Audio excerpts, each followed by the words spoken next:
Hello दोस्तों, मैं doctor Gargi Kaur आज आपको एक नई जानकारी देने के लिए आई हूँ। जौ, जिनको कि आयुर्वेदा में यव के नाम से बोला गया है, ये अनाज होते हुए भी बहुत सी औषधीय गुणों से भरपूर अनाज है और इसमें बहुत से न्यूट्रिएंट्स पाए जाते हैं। For example vitamin b complex, iron और इसके बाद में डाइट्रिक फाइबर, फिर calcium, magnesium, manganese, any other बहुत सारे न्यूट्रिएंट्स, जितने बोलूँ उतने कम है।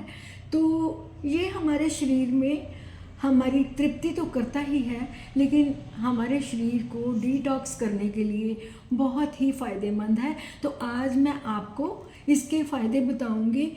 चाहे आप जौ को सत्तू के रूप में यानी कि रोस्ट करके उसको ग्राइंड करके उसके पाउडर के रूप में यूज़ करें, या फिर जौ का पानी बना के इसको इस्तेमाल करें, इसके सेम फ़ायदे हैं। तो मैंने आपको जैसे बोला कि ये डाइट्रिक फाइबर से भरपूर है, तो मैं पहले उसी पे फोकस करूँगी। अगर किसी चीज़ में फाइबर ज़्यादा है तो आप सभी जानते हैं ये हमारी गट हेल्थ के लिए कितना ज़्यादा उपयोगी है। अगर हमारी गट हेल्थ अच्छी होगी, हमें कॉन्स्टिपेशन नहीं होगी, तो ये हमारे शरीर को थ्रू इंटेस्टाइन डिटॉक्स करने में बहुत सी मदद करेगा। इसके साथ साथ में अगर हमें पाइल्स है तो कॉन्स्टिपेशन रिमूव होगी ना इससे, तो कॉन्स्टिपेशन रिमूव होने से पाइल्स का खतरा कम हो जाता है।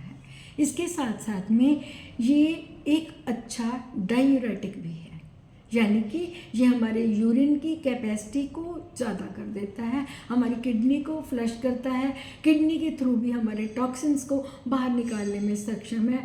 तो अगर किसी को यूरिनरी ट्रैक्ट इन्फेक्शन है, यानी कि पस सेल भी बन गए हैं, तो ये यूरिन आउटपुट बढ़ा के ये हमारे माइक्रोब्स जो कि अंदर पल रहे हैं उनको बाहर निकालने की कैपेसिटी रखता है। इसके साथ साथ में डायूरेटिक होने से अगर किडनी है, किडनी में स्टोन्स है ना, तो ये 3 से 4 mm के स्टोन्स को भी बाहर निकालने में बहुत ज़्यादा मददगार है। सो काइंडली दोनों तरफ से अब अपनी बॉडी को आप डिटॉक्स भी कर सकते हैं, हेल्पफुल भी हो सकते हैं। तो आपने ये देखा होगा कई लोग बहुत मोटे हैं, ये एक रुक्ष आहार है। आयुर्वेद में इसको एक रूखा आहार बताया गया है। तो जिनके बेली फैट बहुत ज़्यादा हो गई है ना, अगर इसका कंटिन्यूअस प्रयोग करें, एक तो ये हमारे स्टमक में जाके काफ़ी टाइम तक भूख नहीं लगने देता, दूसरे नंबर पे ये हमारी फैट को पिघलाने में भी बहुत मदद करता है। तो काइंडली अगर आप अपना वेट रिड्यूस करना चाहते हो तो जौ का इस्तेमाल किसी भी टाइप में आप कर सकते हो। मैं एक ही टाइप में स्ट्रेस नहीं करूँगी, आप इसके स्प्राउट्स भी ले सकते हो, लेकिन स्प्राउट्स थोड़े लेट निकलते हैं।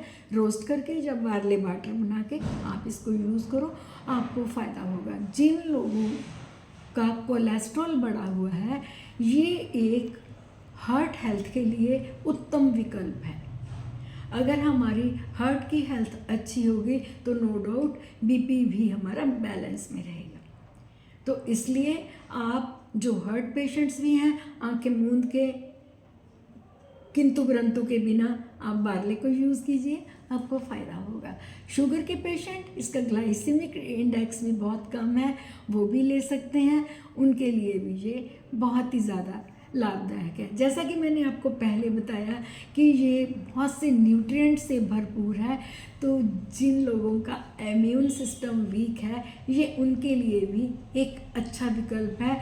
तो आपने अगर इसका पानी पीना है तो मैं आपको बता देती हूँ, एक बंदे के लिए 3 चम्मच बार्ले लेने हैं, रात को वाटर सोक करके रखने हैं धो के, सुबह उसमें 3 गिलास पानी डालना है, और जब 1 गिलास रह जाए तो आप एम्प्टी स्टमक लीजिए, आपको फ़ायदा होगा। आप दिन में 4 से 5 गिलास बार्ले वाटर ले सकते हो, इससे ज़्यादा आपको नहीं लेना।